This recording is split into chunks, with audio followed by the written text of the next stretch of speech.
Hello बच्चों, इस tutorial में थोड़ा सा बेसिक डिस्कस करेंगे। जैसे कि हमने प्रीवियस क्लास में पढ़ा था कि किसी वेक्टर को अगर हमें दिया हुआ है तो उसके कंपोनेंट्स को हम कहते हैं डायरेक्शन रेशियोज, राइट। यानी एक्स वाई जेड क्या है हमारे डायरेक्शन रेशियोज। और इस वेक्टर की लेंथ क्या होगी, मैग्नीट्यूड कैसे निकालते हैं, under root of x square plus y square plus z square. इसके डी आर का स्क्वायर कर दें और अंडर रूट रख दें और उनको सम कर दें तो आ जाता है मैग्नीट्यूड, राइट।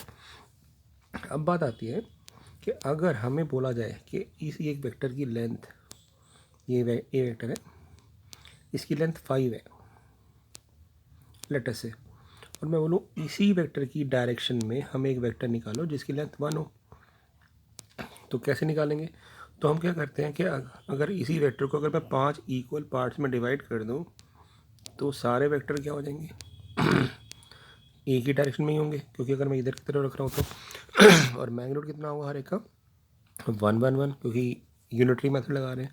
तो बेसिकली हमने यहाँ से एक चीज़ ऑब्जर्व करी कि अगर किसी भी वेक्टर की डायरेक्शन में हमें अगर कोई यूनिट वेक्टर निकालना है तो उसकी जो खुद की लेंथ है ना, उसी से उस वेक्टर को डिवाइड कर दो। यानी अगर लेंथ 7 है तो 7 से डिवाइड कर दो, 8 है तो 8 से डिवाइड कर दो, 6 है तो 6 से डिवाइड कर दो, मैग्नीट्यूड निकाल दें तो इस वेक्टर की लेंथ कितनी आ जाएगी, इस वेक्टर की लेंथ आ जाएगी 1, क्योंकि हमने उतने ही इक्वल पार्ट्स में डिवाइड कर दिया। तो ये जो वेक्टर आएगा ये होगा एक यूनिट वेक्टर जो एक ही डायरेक्शन में ही होगा। तो आपको ये फॉर्मूला याद रखना है कि जब भी आपसे बोला जाए find a unit vector in the direction of a vector, तो आप क्या करोगे, उस वेक्टर को उसी के मैग्नीट्यूड से डिवाइड कर दोगे, राइट। अगर आ जाए find a vector opposite to the direction of a vector, यानी ए के ऑपोजिट हो बट यूनिट वेक्टर हो, तो आप क्या करोगे, यही फॉर्मूला लगाओगे कि हम उस वेक्टर की लेंथ को उसी से डिवाइड कर देंगे बट माइनस लगा दोगे तब। तो ये बन गया ऑपोजिट और ये बन गया इन द सेम डायरेक्शन। तो कई बार 1 मार्कर ऐसे पूछे जाते हैं, जैसे मान लेते हैं ये क्वेश्चन आ गया find a unit vector in the direction of, यहाँ देखो ध्यान से क्लियरली लिखा है इन दी डायरेक्शन, यानी उसी के डायरेक्शन में हमें यूनिट वेक्टर निकालना है in the direction of a vector. तो हम क्या करेंगे, इस वेक्टर का मैग्नीट्यूड निकालेंगे जो आ रहा है हमारे पास 4 1 और 4, यानी √9 3। तो हम कहेंगे हमारा जो ए वेक्टर होगा रिक्वायर्ड वेक्टर यूनिट वेक्टर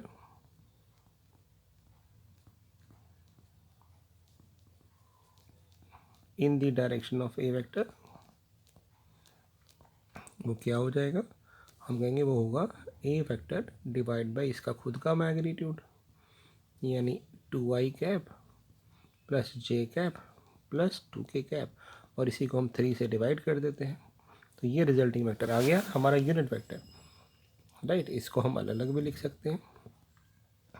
तो आपने क्या फॉर्मूला याद रखना है कि जब भी हमें कोई यूनिट वेक्टर निकालने के लिए आए और वो एक ही डायरेक्शन में हो तो उसी से हम डिवाइड कर देंगे।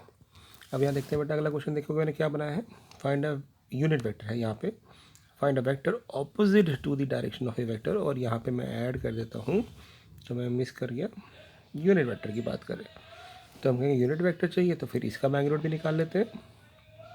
इसका मैग्नीट्यूड कितना आएगा, 4 1 और 3। तो हमें यूनिट वेक्टर चाहिए तो हम कहेंगे भी यूनिट वेक्टर चाहिए तो हम इस वेक्टर को इसी के मैग्नीट्यूड से डिवाइड करेंगे, बट क्योंकि ऑपोजिट चाहिए तो माइनस लगा देंगे, क्योंकि वो एक ऑपोजिट हो जाएगा, माइनस से आ जाएगा ना, तो minus 2i cap minus J cap minus 2k cap divide by 3। तो हमारे पास रिक्वायर्ड वेक्टर आ गया -2/3 i cap plus 1/3 J cap और प्लस 2/3 k कैप। इस तरह से हमारा ये वेक्टर आ जाएगा। अब यहाँ देखिए क्या बोला मैंने, अब यूनिट वेक्टर नहीं बोला, अब बोला एक वेक्टर निकालो जिसका मैग्नीट्यूड 5 हो। तो आप क्या करोगे ऐसे केस में, आप जो वेक्टर दिया होगा उसको यूनिट वेक्टर बना दोगे पहले। जैसे ना आपने 6 क्लास में यूनिटरी मेथड पढ़ा था, 10 पेंसिल का प्राइस x है तो 7 पेंसिल का कितना होगा, तो आप क्या करते थे, पहले एक पेंसिल का निकाल लेते थे, है ना, डिवाइड बाय 10 करके, और 7 के लिए उसको 7 से मल्टीप्लाई कर देते थे, ठीक है। उसी लॉजिक से हम क्या करेंगे, पहले इसको यूनिट वेक्टर बना लेंगे ताकि एक वेक्टर की लेंथ आ जाए 1 और जितना मैग्नीट्यूड चाहिए उससे डिवाइड कर देंगे, या 5 चाहिए तो 5 से डिवाइड कर देंगे। तो हमें यहाँ पे कह रहा है एक वेक्टर निकालो जिसका मैग्नीट्यूड 5 हो और वो एक ही डायरेक्शन में ही हो। तो हमने क्या किया, पहले ए वेक्टर का मैग्नीट्यूड निकाल लिया। फिर से देखो मैंने क्वेश्चन ऐसा ही बनाया है जिसका मैग्नीट्यूड 3 ही आ रहा है, ईसीडी में कैलकुलेट हो रहा है। तो हम कहेंगे हमारा जो बी वेक्टर होगा वो क्या हो जाएगा, क्योंकि वो एक ही डायरेक्शन में चाहिए तो ए को तो हम एज इट इज़ रखेंगे। इसको हमने पहले 3 से डिवाइड कर दिया ताकि इसका मैग्नीट्यूड 1 बन जाए, और 1 इंटू 5 करते ही उसका मैग्नीट्यूड 5 हो जाएगा। तो हमारा आंसर ये आएगा 5/3 आई कैप, 10/3 जे कैप और 10/3 के कैप। तो हमने इसको ऐसे कैलकुलेट कर लेना है, ठीक है ना बेटा, बहुत सिंपल है। एक और क्वेश्चन करते हैं। Find a vector of magnitude 7। अब 7 मैग्नीट्यूड दे दिया, ठीक है, मैंने दोनों कंपोनेंट को ऐड कर दिया। अब 7 मैग्नीट्यूड चाहिए, तो हम कैसे निकालेंगे, पहले हम यूनिट वेक्टर बनाएंगे, उसके मैग्नीट्यूड से डिवाइड कर देंगे, ठीक है, उसका मैग्नीट्यूड से डिवाइड कर देंगे, ये बन गया यूनिट वेक्टर। मैग्नीट्यूड 7 चाहिए तो 7 से मल्टीप्लाई कर देंगे, और ऑपोजिट डायरेक्शन चाहिए तो माइनस लगा देंगे, राइट। यहाँ पे मैंने तीनों क्वेश्चन को कंबाइन कर दिया। तो ए का मैग्नीट्यूड निकालते हैं, कितना आएगा ए का मैग्नीट्यूड, कैलकुलेट करके देखेंगे आप कितना आएगा, 4, 1 और 4, यानी मैग्नीट्यूड आ गया 3, ठीक है ना, 3 आ गया। अब हम क्या करते हैं, बी वेक्टर निकालने के लिए -7 ए वेक्टर को 3 से डिवाइड कर देंगे। तो हमारे पास कितना आ जाएगा, ये आ जाएगा आपके पास -14/3 आई कैप प्लस 7/3 जे कैप और -14/3 के कैप। तो यूनिट वेक्टर बनाने के लिए मैं ए के मैग्नीट्यूड से डिवाइड किया, 7 से मल्टीप्लाई कर दिया ताकि मैग्नीट्यूड 7 हो जाए, और ऑपोजिट डायरेक्शन थी तो माइनस लगा दिया। तो इस तरह से 4 पॉसिबल क्वेश्चन बन सकते हैं, ठीक है। आइए अब कुछ एनसीईआरटी क्वेश्चन डिस्कस करते हैं। 7th क्वेश्चन देखिए कितना आसान है, क्या find a unit vector in the direction बोला हुआ है। तो हम क्या करेंगे, इस वेक्टर का मैग्नीट्यूड निकालेंगे ए का, इसका मैग्नीट्यूड आ रहा है 1, 1 और 4, √6 आ रहा है। तो हमारा फाइनल रिजल्ट क्या हो जाएगा, तो हम कहेंगे इसका आंसर आएगा कि हम इस ए वेक्टर को ए के मैग्नीट्यूड से डिवाइड कर देते हैं, तो आ जाएगा 1/√6 आई कैप, 1/√6 जे कैप और 2/√6 के कैप। तो ये हमारा आंसर आ जाएगा। अब 8th क्वेश्चन में हमसे ना पी क्यू की डायरेक्शन में वेक्टर पूछ रहा है, यूनिट वेक्टर। तो पहले हम पी क्यू वेक्टर निकाल लेते हैं। तो हमें याद होगा कि जब हमने पिछली क्लास में क्या पढ़ा था, अगर हमें वेक्टर निकालना हो तो हम फाइनल में से इनिशियल को माइनस कर देते हैं। तो 4 में से 1 गया 3 आई कैप, 5 में से 2 गया 3 जे कैप, 6 में से 3 गया 3 के कैप। ये हमारा आ गया पी क्यू वेक्टर। इसको मैं नाम दे देता हूँ आसानी के लिए ए वेक्टर। अब हमें ए वेक्टर की डायरेक्शन में यूनिट वेक्टर निकालना है, तो ए वेक्टर यानी पी क्यू वेक्टर का मैग्नीट्यूड निकाल लेते हैं। तो 9, 9 और 9, √27 हो गया, जिसको हम 3√3 लिख सकते हैं। अब ए की डायरेक्शन में यानी पी क्यू की डायरेक्शन में हमें यूनिट वेक्टर चाहिए, तो उसके मैग्नीट्यूड से इस वेक्टर को डिवाइड कर देंगे। इन दोनों को डिवाइड कर दो, 3 से 3 कट जाएगा, है ना। तो बहुत सिंपल सा रूल है बेटा, जिस भी वेक्टर की डायरेक्शन में आपको यूनिट वेक्टर निकालना हो तो पहले वो वेक्टर निकालो, उस वेक्टर का मैग्नीट्यूड निकालो, उस दोनों को डिवाइड कर दो। तो ये हमारा आंसर आ गया।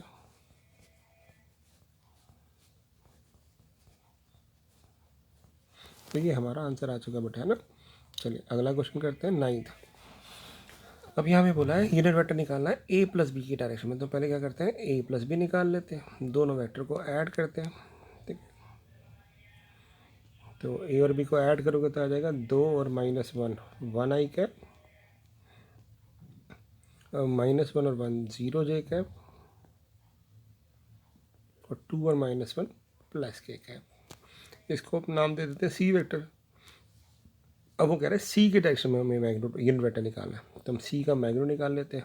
कितना आएगा, 1 + 0 + 1 √2। तो सी वेक्टर की डायरेक्शन में यूनिट वेक्टर कैसे निकालेंगे, इस वेक्टर को इसी के मैग्नीट्यूड से डिवाइड कर देंगे, 0 j क्या, क्योंकि 0/√2 0 ही रहेगा, 1/√2 k कैप। तो इस तरह से हम ये सी वेक्टर निकाल चुके होंगे और यही हमारे को चाहिए था। ठीक है बेटा।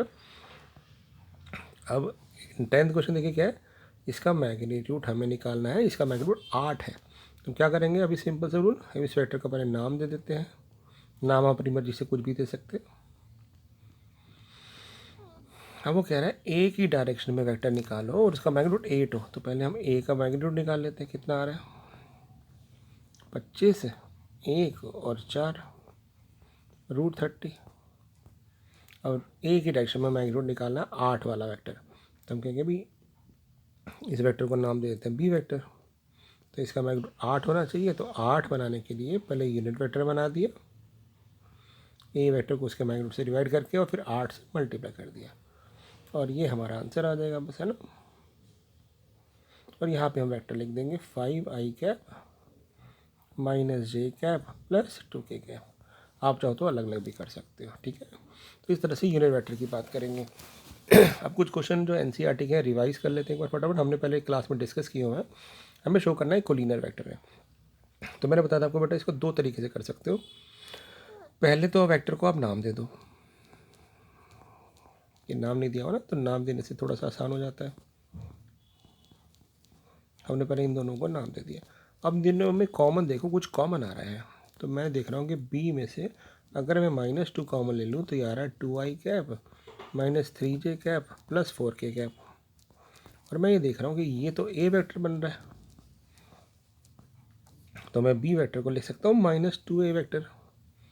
तो ये कोलिनियर की डेफिनेशन को सेटिस्फाई कर रहा है कि जब दो वेक्टर कोलिनियर होते हैं तो ए इक्वल टू लैम्डा भी होता है। तो हम कह सकते हैं इसका मतलब भी क्या हुआ है, कोलिनियर वेक्टर। अदरवाइज आप ये भी शो कर सकते थे कि इनके डायरेक्शन रेशियोज प्रोपोर्शनल है ना। यानी एक ith कंपोनेंट 2/-4 -1/2 आ रहा है, B1/B2 सॉरी A2/B2 मतलब jth कंपोनेंट -3/6 -1/2 आ रहा है, और A3/B3 kth कंपोनेंट 4/-8 ये भी -1/2 आ रहा है। ये ऐसे भी दिखा सकते हो और ऐसे भी दिखा सकते हो। अब आप कह सकते हो कि डायरेक्शन रेशियो प्रोपोर्शनल है, इसलिए वेक्टर्स आर कोलिनियर।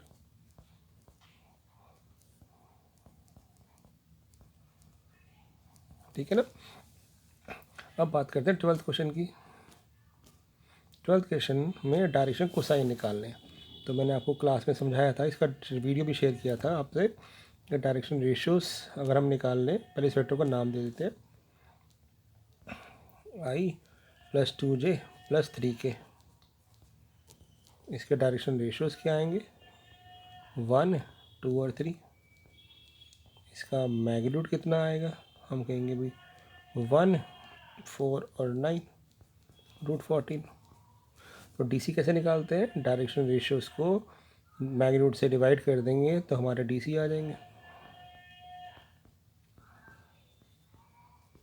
तो ये हमारे पास डायरेक्शन कोसाइन आ गया ना। तो 12वां क्वेश्चन तो बहुत आसान था। 13th, अब यहाँ करें ए बी वेक्टर निकालो और ए बी का डीसी निकालो। तो ए बी वेक्टर कैसे निकालेंगे, वही फाइनल में से इनिशियल को माइनस करके, तो position vector of B minus position vector of A.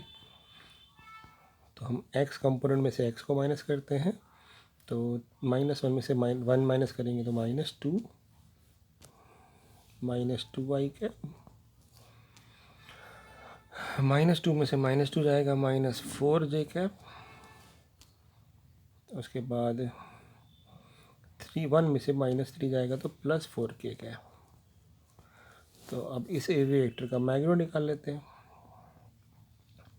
Magnitude कितना आएगा, 2 का स्क्वायर 4, 4 का स्क्वायर 16 और फिर 16, तो √36 हो गया, ही 6 आ गया। तो हम कहेंगे डी आर तो हमारे मिल रहे हैं ए बी वेक्टर के, जो ए बी वेक्टर के कंपोनेंट है, -2 -4 4। अब डी सी निकालना है, तो डी सी निकालने के लिए मैग्नीट्यूड से डिवाइड कर देंगे, तो बन जाएगा -2/6 -4/6 और 4/6, यानी आ जाएंगे -1/3 -2/3 और 2/3। ये क्या आ गया हमारे पास, DCs आ गए, राइट। अब जो 14 क्वेश्चन है, कह रहा है शो करो ये इक्वली इंक्लाइंड है। ये भी हमने वैसे किया हुआ है, एक बार दोबारा कर लेते हैं बेटा। तो मैंने पहले क्या किया, इस वेक्टर को नाम दे दिया। ए वेक्टर है I + J + K। इसका मैग्नीट्यूड निकाल लिया। क्या आएगा इसका मैग्नीट्यूड, 1 1 और 1 √3। तो हम कहेंगे भी हमारे पास DC मिल गए, DR है 1, उसके मैग्नीट्यूड से डिवाइड कर दिया। 1 DR है 1, तो मैग्नीट्यूड से डिवाइड कर दिया। तो हम क्या देख रहे हैं, DC को हम कहते हैं कॉस थीटा, है ना, कॉस अल्फ़ा, कॉस बीटा और कॉस गामा। ये हमारा कॉस अल्फ़ा होता है, ये कॉस बीटा, ही कॉस गामा, क्योंकि तीनों बराबर आ रहे हैं तो हम कह देंगे cos alpha cos beta cos gamma बराबर है। इसका मतलब अल्फ़ा बीटा गामा बराबर होंगे। इसका मतलब A vector is equally inclined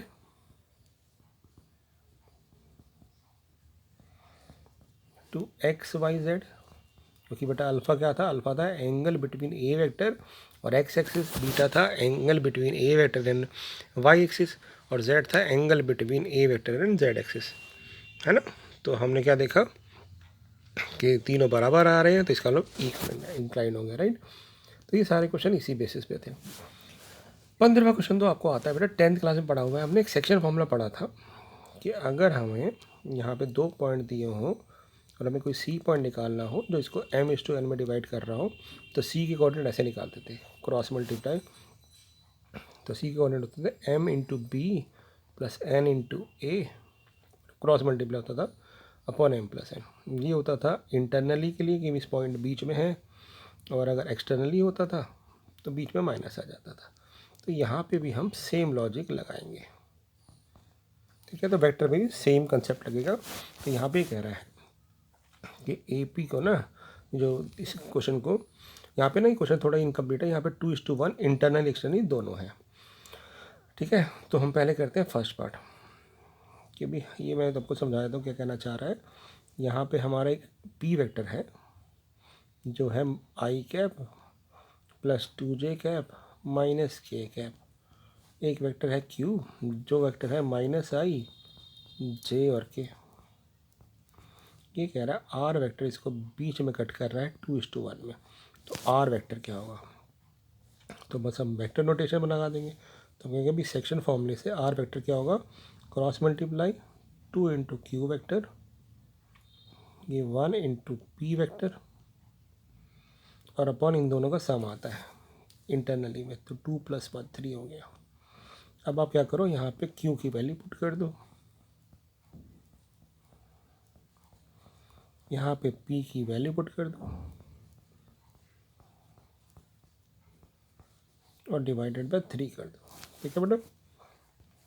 तो कितना आंसर आ जाएगा, आर वेक्टर आ जाएगा -2 + 1 -1/3 I कैप, 2 + 2 4/3 J कैप, और 2 - 1 + 1/3 K कैप। ऐसे ही आप एक्सटर्नली का लगा सकते हो, एक्सटर्नली में बीच में माइनस आ जाएगा, ठीक है ना। तो एक बार ट्राई कर लेना। ये पूछा है मिड पॉइंट का फॉर्मूला भी आपने नॉर्मल कोऑर्डिनेट ज्योमेट्री में पढ़ा हुआ था। मिड पॉइंट का फॉर्मूला होता है हमारे पास, दोनों वेक्टर को ऐड करेंगे, डिवाइड करेंगे 2 से, है ना, मिड पॉइंट। तो यहाँ पे P के कंपोनेंट है 2 और ये है 4, तो 2 और 4 6 I कैप, 3 और 1 4 J कैप, और 4 - 2 + 2 K कैप। ये हमने पहले ऐड कर दिया। अब आप डिवाइड कर दोगे तो मिड पॉइंट निकल जाएगा 3I 2J और K। तो ये हमारे पास मिड पॉइंट के पोजीशन वेक्टर आ गए। तो 16 क्वेश्चन तो डायरेक्ट 1 मार्कर था, ठीक है। 17वां क्वेश्चन आप खुद एक बार ट्राई करके देखना, नहीं तो मैं क्लास में समझा दूंगा। मैं बता देता हूँ ऐसे क्या कर रहा है कि ना, यहाँ पे आपको शो करना है ABC जो है एक राइट एंगल ट्राइंगल की वर्टिसेस है। तो पहले आपको A के कोऑर्डिनेट दे रखे हैं, B के कोऑर्डिनेट दे रखे हैं, C के कोऑर्डिनेट दे रखे हैं। आप ना पहले डायरेक्शन बना लेना कि भाई सब कहाँ से निकल रहा है। ऐसे मान लेते हैं ये बन रहा है। तो पहले आप BA वेक्टर निकालना, कैसे निकालोगे, A में से B को माइनस करके, फिर BC वेक्टर निकाल लेना। मैं इसको A से B जा रहा है तो इसको AB वेक्टर कर लेते हैं। आप पहले AB वेक्टर निकाल लेना, BC निकाल लेना और CA निकाल लेना। निकाल लोगे तीनों वेक्टर फाइनल में से इनिशियल माइनस करके, फिर उनका बैकग्राउंड निकाल के उनकी लेंथ निकाल लेना, तो हमें इस ट्रायंगल की साइड मिल जाएगी। और फिर हम शो कर देंगे कि नहीं दो लेंथ का स्क्वायर तीसरे के स्क्वायर के बराबर आ रहा है, इस पाइथागोरस थ्योरम एप्लीकेबल हो रही है, तो इसका मतलब हमारा ये राइट ट्रायंगल है। ठीक है बेटा, इसको आप ट्राई कर लेना। ठीक है, अगली क्लास में मैं ये 70वें क्वेश्चन से स्टार्ट करूँगा, आप इतना पहले रिवाइज कर लीजिए। तो हमारी 10.1 10.2 हो चुकी है। ठीक है बेटा, थैंक यू।